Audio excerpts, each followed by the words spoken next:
The missionaries try to tell their sponsors back in the West that they have the good of the tribals on their minds and that the tribals are very grateful to them and so on. Well, many of the tribals clearly are not. They're not foreign to Hinduism. They have a room within the large Hindu mansion. And so that's good enough. So, please avoid this trouble of conversion.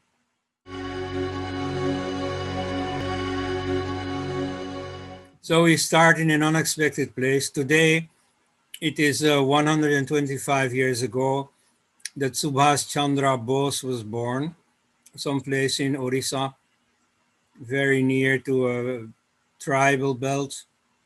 That whole area, southern Bihar, western West Bengal, Jharkhand, Chhattisgarh. But the reason why I bring him in here is totally different. Of course, my interest was drawn to the Indian tribals, particularly the Sarna tribals in what is now Jharkhand and the surrounding areas, who have recently come in the news.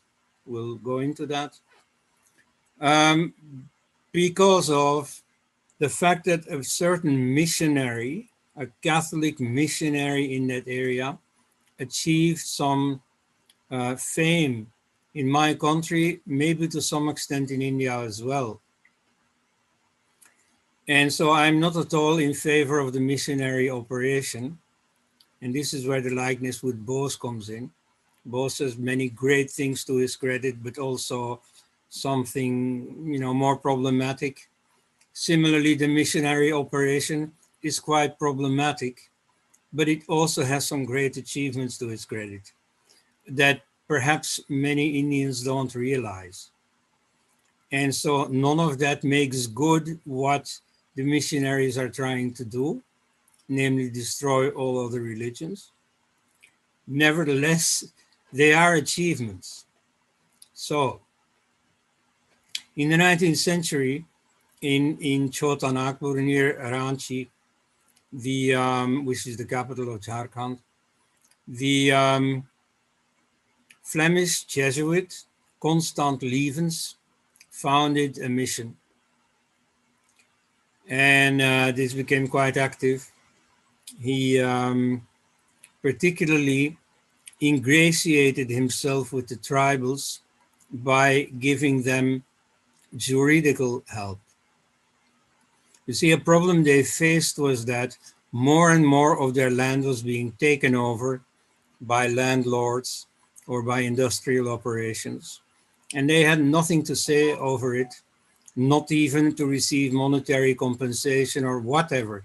Juridically, they were absolutely nowhere. They were treated as children and perfectly ignored. Now, what is the operation of the Christian missionaries? You see, they map out specifically what are the needs of a particular community. And then they make sure to supply whatever is needed. So here he brought in juridical help, and the result that he hoped for was ultimately and very gradually achieved, namely the conversion of more and more tribals. This was accompanied by the propaganda that the tribals are definitely not Hindus. The British authorities didn't like the idea of missionaries converting Hindus. First, you see, the British Indian East India Company had forbidden it, right? Because they didn't want to have any riots, anything that would upset the economic atmosphere. They were making money in India and they didn't care about conversions.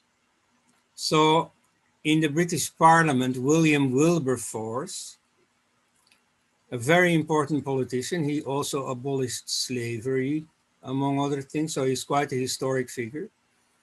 He overruled this prohibition. He made sure that the missionaries could enter the British domains. Now, in the rebellion of 1857, the British were aware or became aware that religion is a very hot potato in India, because it all started with the soldiers seeing in the greasing of their guns practical circumstances that forced them to trespass against the taboos of their religion, either against beef eating among Hindus or against pork eating among Muslims. So immediately after this mutiny, as they call it, Queen Victoria assured the Indian public that again they would not interfere with their religion. So at the same time, missionaries were allowed, but the British authorities channeled that missionary energy as much as possible outside of the main Hindu centers of population, where they would only create trouble, to these distant tribal areas, partly to assure the authorities that they were not interfering with Hindu life, and for a number of other reasons too. They maximized the distance between Hindus and tribals. They absolutely insisted that tribals are different from Hindus and that in fact they are much closer to Christianity, that they are naturally almost Christians, and that just a little bit of information about the person Jesus Christ has to be added, but that otherwise it was a continuation of what they already had. A big surprise for particularly the mission that Levens founded came to the light in the 1890s when the missionaries decided to conduct a test. Namely, they had always been saying, oh, the Hindus have caste, they're ugly, vicious, caste-ridden, and the tribals are the good, the noble savages who don't have caste. Now, they wanted to have a mass lunch, a mass meal with all the different tribes together and all the different classes of people, all the professions and so on. And at that time, you see, most of the tribals defected. All the converts immediately left Christianity. And when the news went around in the area, it was even worse. So they were very attached to caste rules. And so commensality, that is to say, to have dinner together with people of another caste, was quite beyond them. Just as for the most prudish Brahmin, you see, these tribals were quite caste sensitive. Indeed, in a Christian report on precisely the Sarna tribals, I will come to them, the tribals in Chota Nagpur, it is emphasized that they are very ethnically conscious, that for them the tribe is the way to salvation, that for them the tribe is everything. And this is not really news. All over the world you find tribes who consider people who don't belong to the tribe as not really human. In many languages, the word for human is the same as the word for the tribe itself. So they, they should have known better anyway. So they were so high on their propaganda that tribals are caste-free that they risked this test, and so they had to conclude it was a great mistake. From then on, they were a lot more sensitive to caste issues. So there you have this mission, and some decades later, in the 50s, a young Jesuit monk arrives from my area. Because they were all Belgians, they were Flemish, just like me. This was Herman Rasgaard. And I happen to know this story very well. His sister was a schoolmate and a lifelong friend of my mother's. And so I've heard the story many times as a child, growing up. And every guest who came to the house got to hear this story And I read all about it, every book or little pamphlet or so that was published about the affair. Which affair? In 1964, he tried to stop a riot between Muslims and tribals in Gherda, the village of Gherda, in what is now Jharkhand. And the tribals in East Pakistan, now Bangladesh, the Garo tribals, have been massacred by Muslims, and the survivors took refuge in India. And so they tried to take revenge on the Muslims. Now, this against the advice of all the Indian converts who had become Christians, who told him not to interfere, he felt he had to interfere. You see, his personal motto was justice, even if the world perish for it. So he said, you see, we should not have common sense and, we should not be prudent or anything. We should absolutely do what is right. We should try to stop this riot. So he interfered, and one of the tribals, one of his own converts, threw a stone at him. He fell, and then he was hacked to death. Then later, the tribals were so ashamed for what they had done to one of their own priests that the whole area became peaceful again. The riot was totally over. So we have a hero, or what Christians call a martyr, in this Father Rasghat. So that's what drew my attention to these Indian tribals. Another great achievement that I still have to mention, the Flemish people are a part of Belgium, but they were always linguistically discriminated against. So they took great care for the language, to improve the language, to assert the right to speak your own language and so on. So what they did in the tribal areas was very important, very consequential. They started to upgrade the language to make them fit for modern usage, creating new terminology, using the language for educational purposes. And so one of these languages, Santali, in 2002, was upgraded by the Atal Bihari Vajpayee government to the status of official language. One of the official languages of India is Santali. This is one of those tribal languages.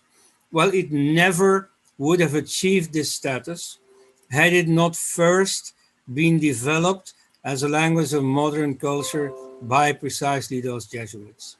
So, you see, this is a troublesome thing to say to a Hindu audience, but there is some real merit in the work of those missionaries. And you see, indeed, I myself am still strongly in favor of the rights of local languages, local cultures. Like, for example, I have a very soft corner for Tulu, which I don't speak, but so it's spoken around Mangalore, and it's also very much ignored. All the children there have to go to school in Kannada or in English. Their language is completely ignored and may well be effectively destroyed if it goes on like this. So you see, there the missionaries did something good for once. Okay, having said that, you see, there now we have arrived at the tribal area and the Christian influence on it, because it's mostly the Christian challenge that we have to deal with concerning the tribals. Tribals are, of course, not monotheistic at all, whatever the missionaries may say. They are just as polytheistic as Hindus are or have been, as the Vedic rishis have been. And so they have a very general conception of the divine world. Sometimes it is seen as one. It is Bhagwan, or it is Thakur, or it is Dharmesh. Sometimes it is specified You have a whole hierarchy of different gods, often with one at the top, like among the Munda tribes who have Singbonga, with more or less the sun god. But then you have a lot of a whole hierarchy of deities. So it is not true at all that they are different in this respect. It is not true at all that they are different in social respects. Like I mentioned, their sensitivity to, well, taboos concerning group interaction. They have a specific classification of society, which is very familiar to Hindus. And indeed, there's a link between the two. As said by Dr. Ambedkar, also by many anthropologists, but I will cite Ambedkar because, you know, for many people in India, he's the ultimate authority on all social things. He said, every caste ultimately is a tribe. Tribes usually live in isolation. They are very diffident, if not hostile to other tribes. The tribe is a self-contained unit. It has as little as possible to do with other tribes. Often they also live in isolation in the mountains, in the forest, where there is little interaction with others.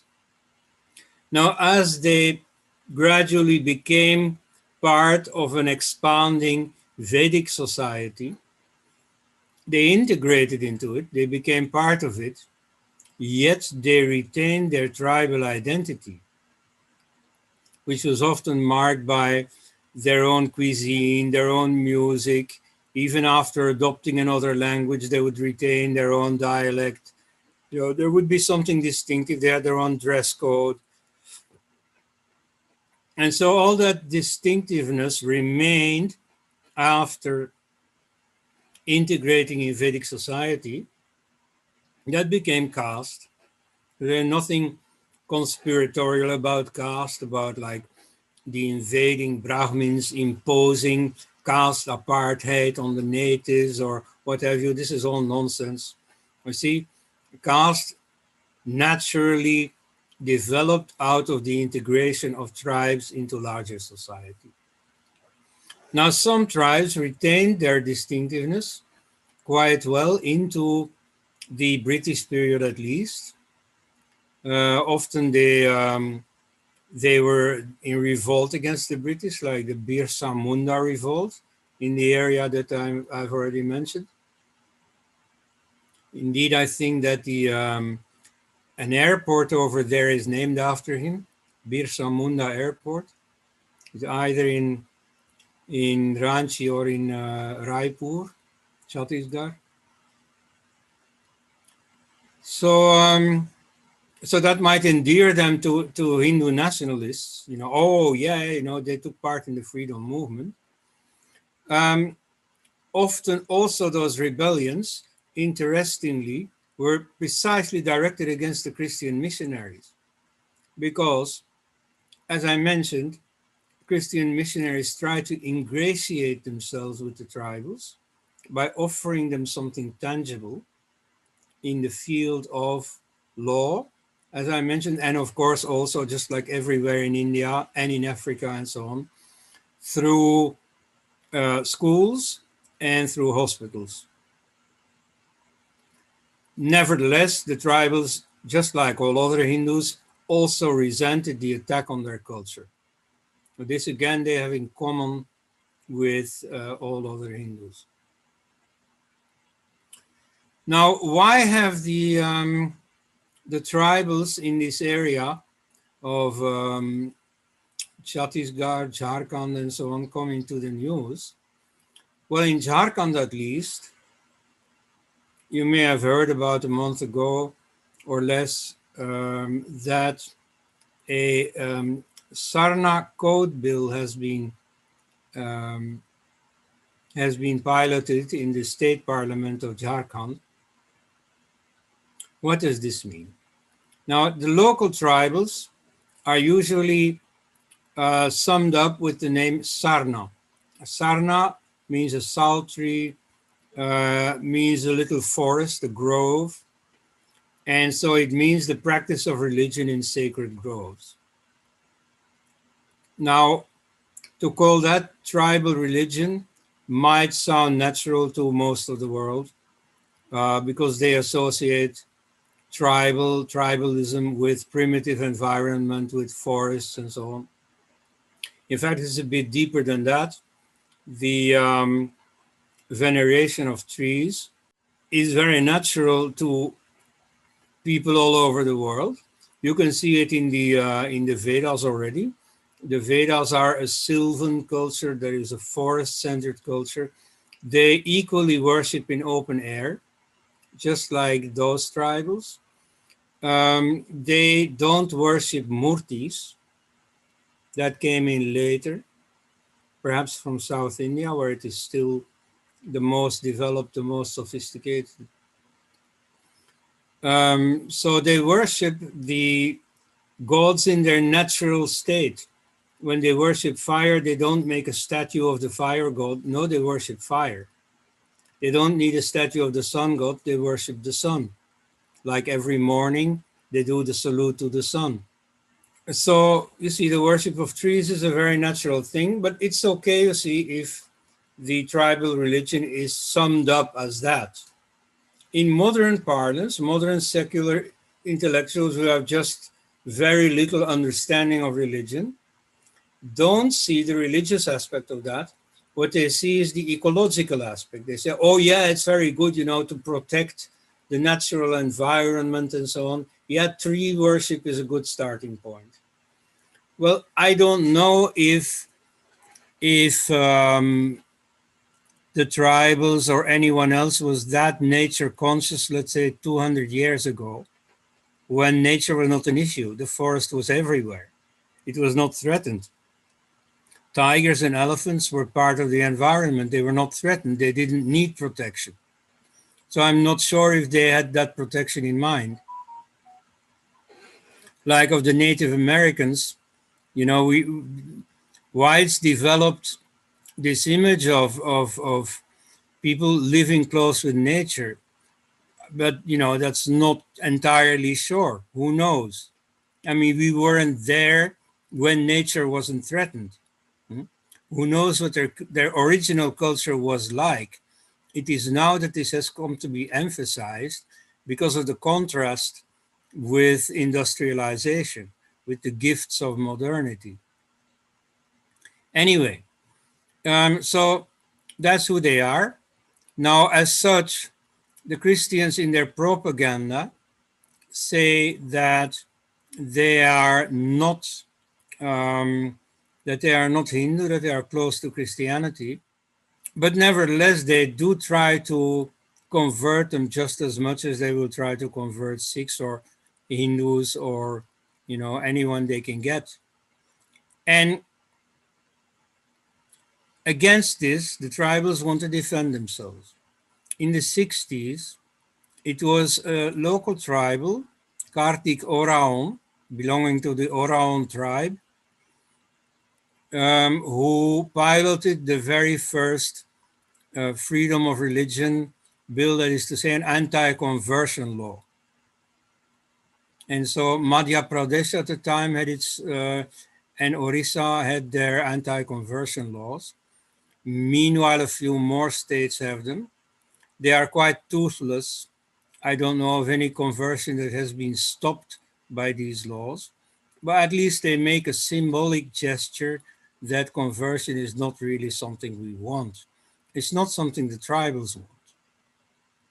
Because the missionaries try to tell their sponsors back in the West that they have the good of the tribals on their minds and that the tribals are very grateful to them and so on. Well, many of the tribals clearly are not. Now, what happened recently is that the tribals in Jharkhand have organized themselves so as to be able to defend themselves better against the missionaries. You see, the situation so far was that in the census, people in Jharkhand could registered themselves as Hindu, Muslim, Christian, Buddhist, but there was no tribal identity. Now, many Hindus will say, yeah, but tribals are Hindus, which the missionaries fight against, which many tribals also resent. They think it's paternalistic. And so they want to have their own identity. Now, I'd say that now they have achieved it. And of course, many people will like this for anti-Hindu purposes. They like to minimize Hinduism by eating parts of it up, or by at least removing them from Hinduism. So you had the removal of the Veerashaivas a few years ago in Karnataka. You have the Ramakrishna mission that Mamata has given a special status, minority status, and so on. So this seems to be the same anti-Hindu movement. Yes, true, but from the viewpoint of the tribals themselves, it is something else. Rather, it is a way to be better organized, to be better placed to withstand the missionary effort. You see, if they define themselves as Hindus, nobody's going to help them. If they define themselves as non-Hindus, they have a chance. It's also good for self-respect to have an identity of your own. And the thing is that Hindus are just not going to do anything for them.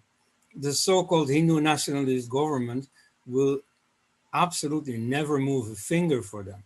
Whereas if they define themselves as a minority, then suddenly, you see, there is the Minority Commission and so on. There is a whole array of laws in favor of minorities.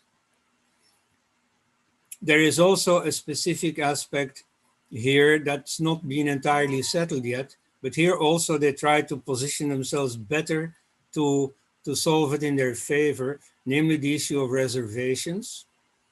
You see, the tribals as such get reservations, and these remain in place even when a tribal converts to Christianity. If a Brahmin converts to Christianity, that's not going to give him an extra type of reservation. Although in other ways, being a Christian is favorable compared to being a Hindu, is advantageous. But nevertheless, among the tribals, there is a difference, whether they should retain this system of having tribal reservations, which also count for Christian converts, or somehow managing to retain those reservations for real tribals only, for tribals who remain tribal in religion, who keep up this sarna dharma, as they call it. Right. On the whole, you see, in this case, I don't much mind. You see, in this case, well, it serves a relatively good purpose. It would be even better if Hindu society were to mobilize for cases like that. If they had come to the rescue of the Ramakrishna mission when it sought a separate identity, when it had come to the rescue of the Veerasaivas and so on, but it doesn't. So this is what you get. Now, in terms of political classification, that's a step backward for Hinduism. But then again, you see, in terms of actual religion, it may be a good thing in the sense that it strengthens the tribals in their worship of trees and worship of Singbonga and the gods and so on. And that is a good thing. You see, this classification, we can worry about that later. The first thing is that you keep this religion alive and keep it respected. And so in that sense, this separate status of those tribals, at least, is a good thing. So, you see, what is the problem for Hindus is that, that is to say for non-tribal Hindus, is that they are not very consistent in classifying the tribals as part of Hindu society. You see, very many Orthodox Hindus think that the tribals are dirty people, just like Westerners for that matter, you know, indisciplined and so on. Like you have the famous case uh, in central India. You used to have, I don't know if it still exists, but you know, in some decades ago, you know, this was a famous thing among anthropologists. You had the youth dormitory among the Gond tribals, I believe. So you see, this was a pretty promiscuous affair, not at all in line with Brahminical marriage customs. And so, you know, when this was brought to the attention of like urban Hindus, upper caste and so on, they abhorred this. They thought this was very primitive and savage and so on. And they certainly didn't want to have anything to do with it. Well, what to say? In within Hinduism, which is a house with many chambers, you do have a number of different customs, and in fact, Hinduism has always known this and always accepted this. It has always been normal to have different customs, different rituals, different practices for different communities. You know, for Jains and for Sikhs and so on, they all have their separate character. And so the fact that these tribals do not behave like, let's say, Brahmins would want them to behave, nevertheless does not throw them outside of Hindu society. You see, you have more Orthodox and less Orthodox communities, but they nevertheless all belong to the fold. They do not have the theology of Christianity or of Islam that all other religions are to be destroyed, that you have to go out of your way to spread your own religion and to destroy all the rest, you know? So at the very least, you can coexist with them. But if you go deeper into their beliefs and practices, you see plenty of things in common with what Hindus do or believe. So in that sense, I'd say that for urban Hindus, perhaps it is necessary to look a little bit outside their own little world and see that actually the lifestyle of their ancestors, because what the tribals do is what every Hindu used to do 100 or 1,000 or 10,000 years ago, and see how this is entirely part of the very pluralistic unit that we now call Hinduism. All right, are there any questions about this or objections?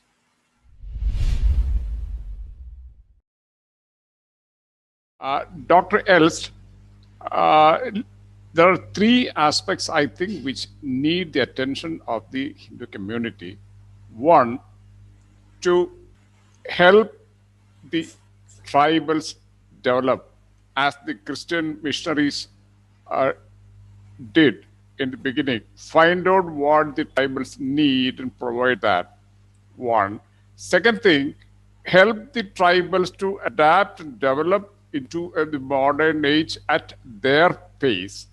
And three, allow them the rights over the land that they hold, maybe not full ownership, but benefits without hassles. Now, if these three aspects are allowed, taken care of by the Hindu community, tribals will want to identify more with the Hindu community, and we will have less of destructive activities like Christian missionaries and jihadis are doing. Is there any movement on the part of the Hindu community to do that? Yes. Well, of course, you see, for decades already, the RSS Parivar has an organization, the Vanavasi Kalyana Ashram. So the welfare hermitage or the welfare center of the Vanavasis. Now let me first explain this word. Vanavasi means a forest dweller. This is the Hindu answer to the Christian term Adivasi. Adivasi means the original inhabitant, the native, the aboriginal. This is a pseudo ancient word. It looks pure Sanskrit. Well, it is pure Sanskrit, but nevertheless, it's not an ancient term. It's early 20th century. And so the British brought it in, inspired to this by the missionaries. And it sums up essentially the whole Aryan invasion theory. That's what it was motivated by. The idea that the non-tribals are in fact foreign invaders, Aryan invaders, and those who thought a little bit further also saw Dravidian invaders. They said the Dravidians, who may or may not have been inhabitants of the Indus civilization, ultimately also invaded, and the real natives of India are the tribals. Now, this is not correct. Some tribals actually invaded, like, for instance, in the Middle Ages, from the northeast, invaded the Ahoms, who became sort of Bengalized. Their language is now Assamese, which is more or less Bengali. And then you have the Nagas, for example. The Nagas means the tribals. They live in the far northeast. But you see, in their case, you can historically identify their immigration into India. So they are just about the last people whom you could call Adivasi. Then about all the others, but most of my listeners at the moment, they are just as much Adivasi. I mean, even as per the Aryan invasion theory, the Aryans were a small minority, and somehow they acquired power. They managed to impart their language, but biologically speaking, at any rate, most of you are just native Indians, right? So it is very correct of the RSS to push the term Vanavasi. There are also more ancient Hindu terms, so there was no need for this term Adivasi, except precisely to push this invasionist scenario. And the result of it was that, of this invasionist scenario, was that the tribals came to be likened to the Native Americans. You see, it was pretended that the relation between the tribals in India and the non-tribals is similar to the Native Americans and the European invaders in America. And effectively, in about 93 or so, I was in America. I talked to one Bengali immigrant there. And so he had studied in America. He had gotten to know a fellow student who was a Native American. He had married her and so on. And so his relatives, his friends back in Kolkata were very surprised that he would marry a Native American woman. And what did they say? They asked him, what? Did you marry a Santal? Now, a Santal is one of the tribes living just to the west of Kolkata. And so they had interiorized this British notion that the tribals of India are like the Native Americans in America, right? So to counter that propaganda, that false notion, the word Vanavasi is a very good thing. Now, this Vanavasi center does good things, in terms of providing education and so on, to the extent of their private powers, they are making a very positive difference. Best proof is that they are demonized by the missionaries and their media. Nevertheless, it's all Boy Scout activity. On a private level, you can do good things. Everybody should do what he can. That is, of course, true. But on a scale of India, you need something bigger and more systematic. And so when you have a Hindu government, which is sometimes the case in Jharkhand, which is often the case in Madhya Pradesh, and so on, and which is at the moment the case at the national level, then you should do something more systematic to undercut all the handles that the missionaries can find in native society to make converts. So this is not happening enough, but nevertheless, that spirit is there. So some people do want to confirm the Hindu in the broad sense, the Hindu character of the tribals, rather than their conversion out of Hinduism. A bit of a drawback in some of these Hindu activities there is that they have a tendency to convert.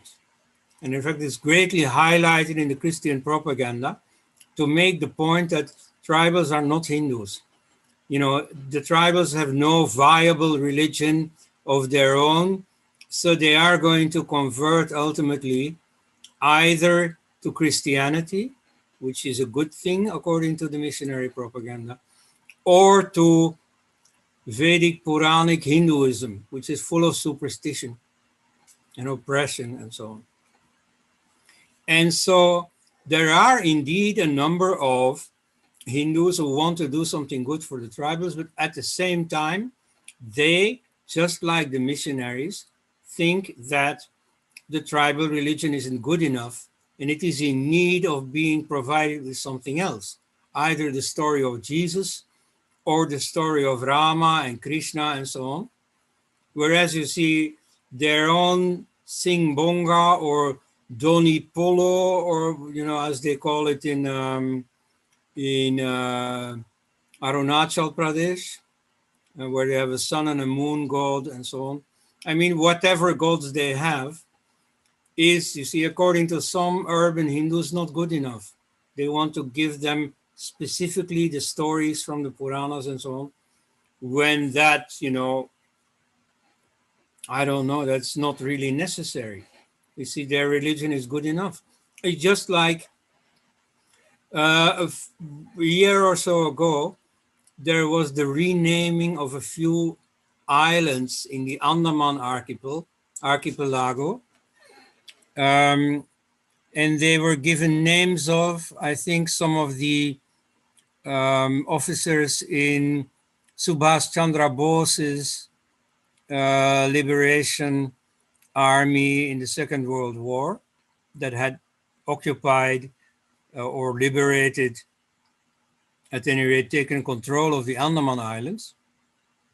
And at that time, Anvita Abi, a well-known anthropologist from Delhi, remarked that, you see, these people, the local Andaman Islanders, have their own simple names for those islands. It is much better. You see, you can put up a statue of this Subhash Bose soldier or so if you really want to remember him, all right, but leave these names as they originally were. You see, whatever the local tribals call these islands, let it be like that. Even if these do not refer to Indian history, do not refer to Hindu mythology or so, just some local name based on nature.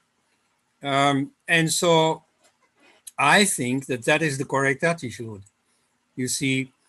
And this has to do with an understanding of what Hinduism is. If you identify Hinduism with Vedic, with Brahmanic, then of course Hinduism becomes a fairly small affair. You reject all those groups who are outside that. That, in fact, is what the enemies of Hinduism do all the time. You see, they manipulate the meaning of Hindu. Sometimes Hindus are a large majority. You see, if you tell stories about love jihad or all the injustice being done to Hindus, then they will say, "Oh, but what are these Hindus paranoid? They're 80% of the population. There's so many. What can happen to them?" But they are not 80%. When you hear them at other times, then they say, "Oh, but Sikhs are not Hindus, and Dalits are not Hindus, and Veerasaivas are not Hindus, and tribals are not Hindus." By that standard, Hindus are not the majority. So you have to, come to an agreement among yourself about what Hindu means. Hindu does not mean Vedic. Hindu is an umbrella term. When the Muslims came into India, they used the word Hindu in the sense of Indian, but as soon as they made converts, they made a distinction. You see, converts are called Muslims, and all the rest were called Hindus in the sense of a native Indian who is not a Muslim. And then later you see with the complexities of Christianity coming in and so on, effectively a Hindu meant an Indian who is not a Muslim or a Christian. Parsis are a special case because Parsis are ethnically Iranian. But so at any rate, all the others, Buddhists, Sikhs, Veerasaivas, tribals, Dalits, and so on, everyone by definition was a Hindu. And there is absolutely no virtue and no use, nothing to be gained from tampering with that very simple meaning. Hindu means every Indian except those who define themselves as something else. And in that case, of course, there's no question, are Sikhs Hindus? Do you dare to say that Buddhists are Hindus? Where do you get it from that tribals are Hindus? No, of course they are Hindus. There's just no discussion. And then you can look for subdivisions. Then indeed you see a Brahmin is not a Jain, is not a tribal, is not a Dalit, and so on. Then you have these subdivisions, and they are identities that have always existed. They have not been brought in by the British or by, some linguistic manipulation or so. You see, these identities have always existed. And so they are not identical with the Hindu identity. The Hindu identity is much larger. And so the Christians and the Muslims are perfectly aware of this. You see, for them, you all go to hell. Very simple. And so whether you are a Sarna tribal or a Doni Polo tribal, or an Andamanese tribal, or you are a Brahmin, or you are a clean-shaven Buddhist, or you are a Jain or whatever, you all go to hell. Very, very, very simple. You're all pagans. So you see, that is the word Hindu. Hindu is an Indian pagan. And so you're all part of it, all the different castes, all the different communities are all part of that. Right. Now here I haven't concentrated much on the tribals as such, but on the Hindu self-definition. But nevertheless, that's very important. To correctly approach the tribal situation, you first have to be clear about who these people are in relation to you. So they are Hindus too, but a bit less book-oriented, Veda-oriented than you people are. So in the beginning of the discussion, Mr. Els, you talked about, the positives of missionary. So, and Sanatan Dharma always says there's nothing called totally negative. Even if we talk about Ravana, we always are taught, we always learn about the positives and the negative that he has done, to say that every person out there or every activity out there would have a positive and a negative outcome. It is for you to decide whether it is dharmic or adharmic. So in that case, when you say that the missionary has some positives, are you saying that is also an option for the Vanvasis? That is a point or a question number one. Second is when it comes to the Vanvasis that we are talking about, and you said that the Hindu Dharma or the Sanatan Dharma or that they practice is very primitive, right? So does that mean that it is not Hindu, or does that mean it is not Sanatan Dharma? Or are you saying that they are aware that they're part of Sanatan Dharma? If you could just elaborate on this. I would only use the word primitive in this context if it is between quote marks. You see, some people call that primitive. First of all, it doesn't take into account all the development that has already taken place, even in faraway parts of India. And so, the tribals have, to a large extent, also integrated in modern society, in the modern economy. Many of them are guest workers in Kolkata or Jamshedpur, or, then go home, often bring some of the urban customs with them. And these also influence the tribals, often also further Hinduize them. Like they also watch Mahabharata on TV and so on. So this osmosis of Vedic Puranic practices is also there. But all right, I mean, I get what you mean. They have been a non-scriptural culture, scriptureless cultures. That's how they, give a politically correct version of primitive or savage or so. And that's true. And indeed, you see, for worshiping nature, what else do you need? You don't need scripture. As the RSS is wont to say, do you need to read a book in order to love your mother? It's there's nothing wrong with scriptureless cultures. Indeed, you see, the Vedic rishis practiced an oral culture. They composed poems by heart. They learned them by heart. They transmitted them by heart. And they had an enormous memory because of it. And so, and I'm very sure that the tribals do have, in essence, the same thing. I forget the name of the scholar, but I have it somewhere here at home, a book with translations of tribal poems, and not I don't mean the things written by some occasional tribal who has somehow made it to university and got brainwashed by the secularists and so on, and then wrote some poetry about how horribly oppressive Brahminical Hinduism is. That's not what I mean. I mean genuine tribal poetry. And so I'm not an expert on that, but I know it exists and I strongly support it. I really wish it well. So you see, as a Hindu, you have to have the broad-mindedness of coming out of your own conditioning.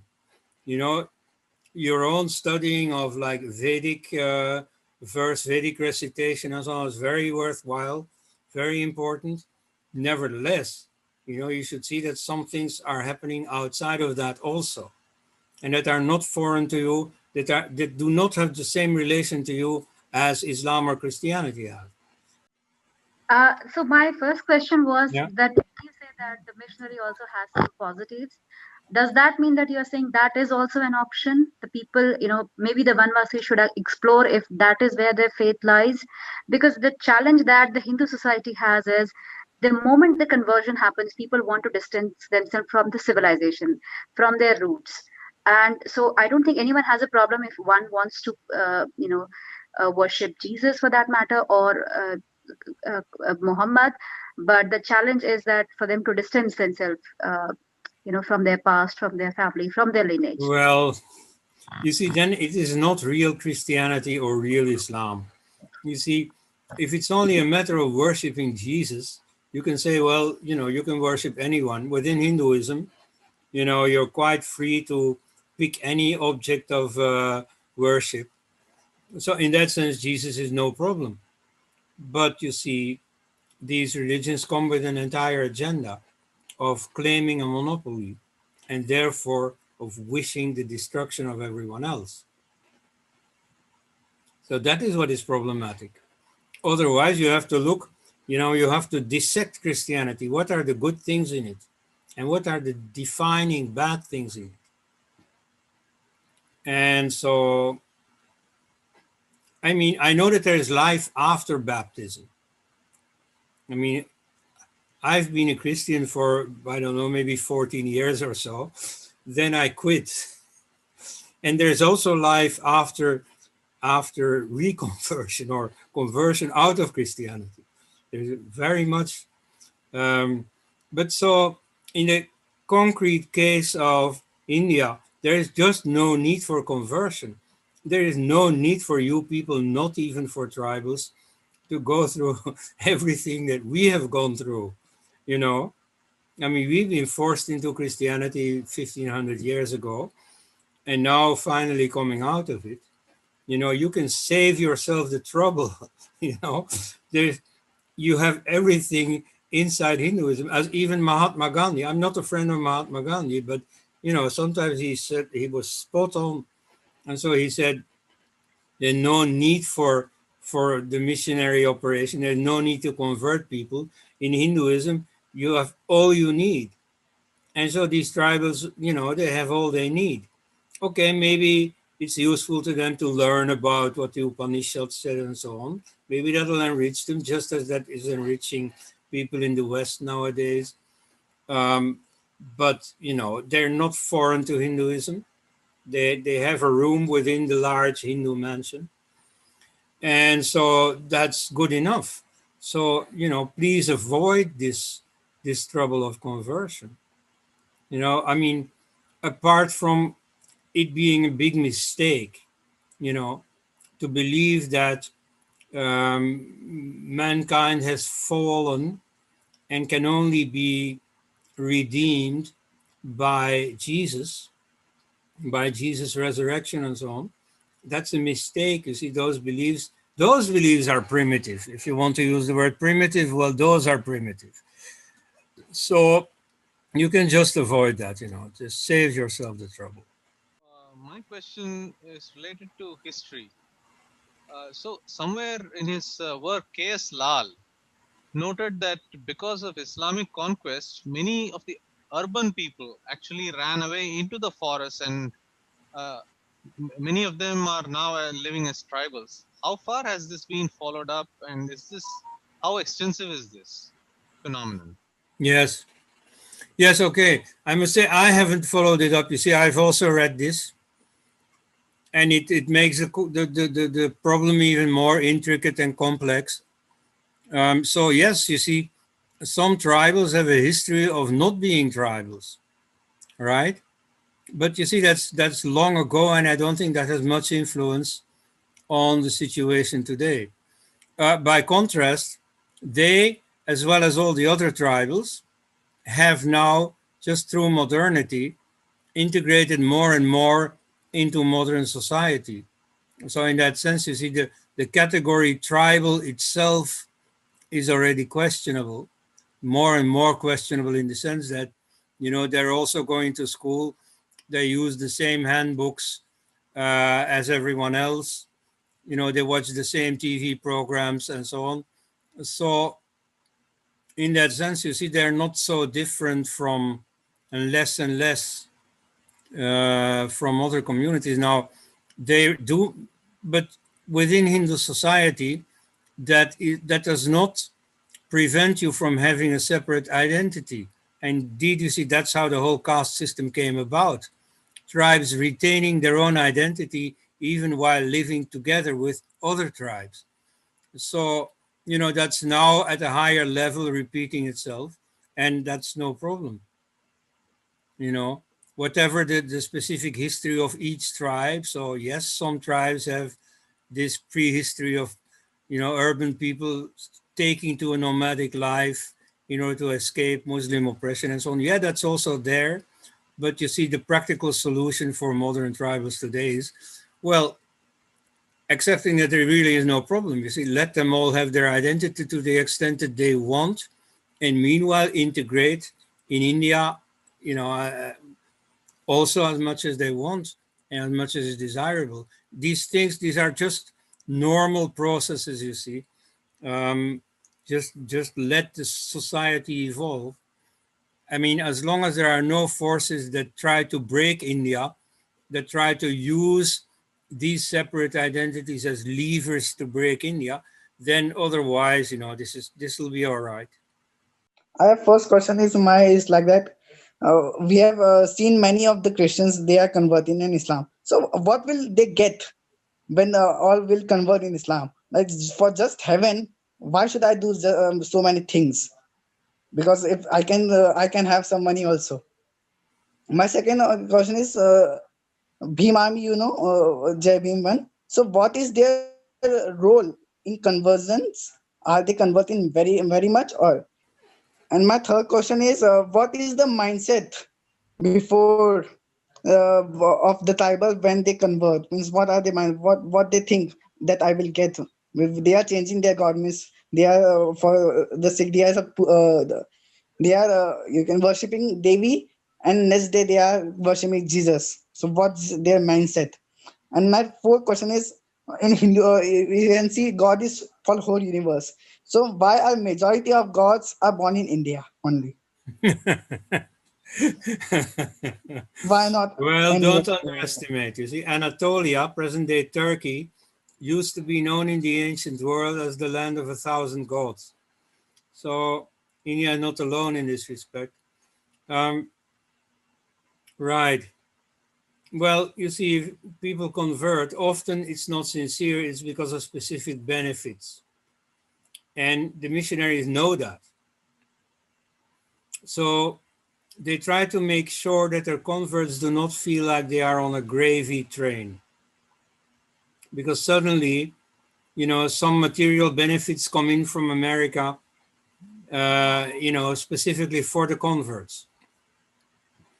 And so it's, for example, an important point for the missionaries to make sure that their converts build their church themselves. I don't necessarily mean with their own hands, but certainly with their own money. That they don't lie in a hammock and let the goodies just be flown in. No. They have to show a commitment. Now that commitment will not be very deep in the first generation. These people have grown up with beliefs in, the tribal gods and so on. You don't expel that just like once in a while there is someone who really gets religion and, becomes a very consistent Christian, but mostly that's not the case, but that doesn't matter. The missionaries think long term. So these people's children are going to go to a Christian school. And their children are going to go to, and by that time, you see, they totally identify as Christians. They have forgotten everything about other religions. So let them think materialistically. It doesn't matter. The second or third generation will be true Christians. And for that, to get them that far, we have to rope in the present generation. Is that whatever the tribals are taught at school, how much does the syllabus or the curriculum support them in their conversion, in the decision to convert? That depends, you see. If you go to a Christian school, the Christians are far more sophisticated than the Muslims. You have to see. My friend Mayank Jain, for example, made a documentary about madrasas in West Bengal, where children are taught about jihad from childhood, from early on. They are taught about, the infidels are our enemies, and we have to slay them if we can, and at any rate, we have to work against them. Christians are never going to do that. Like, they can be quite patriotic. They will stand up for the anthem and everything. And, they have no chance immediately of grabbing power in India. So they don't oppose India. And anyway, they don't care about, whether it is India or not. It's not important to them. You see, it is Jesus that is important. And this can be in any country, preferably as a majority, but even as a minority. And in India, of course, as a minority, they have it very good. I mean, compare with Pakistan. And so, you know, that is not the point. But you see, they're going to do the same thing as effectively happens in secular schools, in state schools, that Hinduism is going to be taught as something exotic, something foreign, something something they have nothing to do with, something bizarre. And so this much missionaries will make sure that they get estranged from Hinduism. At the same time, nevertheless, here there's a big difference between evangelicals and Catholics. Catholics pursue an inculturation policy. So they are going to try to evaluate positively a number of things in Hinduism. Like, you see, lead me from darkness to light and so on. They will pick a number of Vedic phrases that are not against the Christian message and also introduce them. And sometimes they may dress up in orange and so on, do a lot of imagery that is Hindu. So they will not antagonize, but nevertheless, they will just as well emphasize that Jesus is the thing, that, you know, there is no redemption outside the church, far more than in the West, for example. In the West, you can say that Christianity is mellowing down, is taking in a lot of New Age vagueness and spirituality and so on. Whereas in India, they are very certain about their separate identity. And so that separate identity they will, of course, promote. Otherwise, it's not so different from what you get in secular schools. You see, Hindu schools is another matter, but where are they? So this is a question not about tribals, but about Christians. So many a time I have seen that very different Christian observers over time seem to always recognize some elements of monotheism in the people that they are studying to convert and so on. Is this developed as a systematic philosophy in the Christian world, or is it just something that individuals seem to observe? That there are seeds of monotheism in all other religions as well. Yes. Yeah, there's the doctrine of ur-monotheism, as they call it, primeval monotheism. And so there is a certain school in anthropology that that tends to believe this, that originally, at the primitive stage, people were natural monotheists, and that in fact, polytheism is a degeneracy from that, and that therefore now converting to a monotheist faith is a form of homecoming. So, you know, there's nothing in history that can be certified that would support this. You see, there's really no reason to say that people used to be monotheist. But nevertheless, yes, that belief is there. It's not even specifically Christian. But so, yeah, it comes in very handy for the missionaries.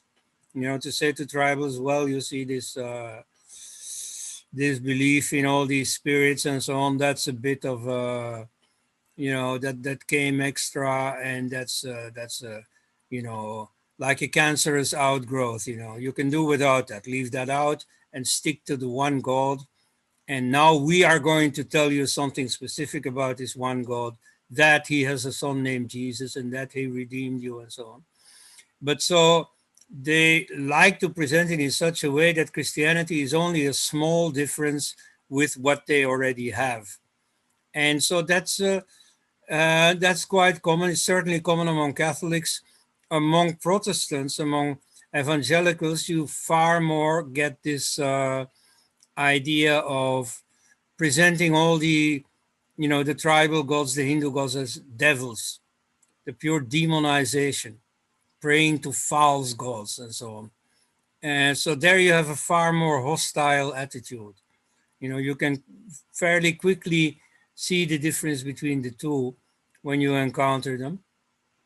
But at heart, you see, they have the same attitude, namely that you people are living in darkness, and the only way to get out of it is to convert, whether you're a tribal or a non-tribal. And if you're outside the church, you're lost. Will the future world be atheistic? Right, that's that's stuff for another lecture. But nevertheless, I'll say this. You see, at the moment, atheists are losing ground tremendously. You see, in Russia, for example, where atheism was propagated for several generations, now people are returning to religion. And, you know, you see in the West many people also who, after an atheist period in their lives, return to some form of religiosity. You know, not going back to church, but seeing that there is a higher dimension and so on. And there you see Hindu practices come in easily. So some people become devout Hindus, become idol worshippers. But you see many just take in some wisdom from the Hindu sages and, you know, get their own, make their own thing, which I think is fine. But so pure atheism and, you know, total loss of religiosity, that I don't think so. That's a phase.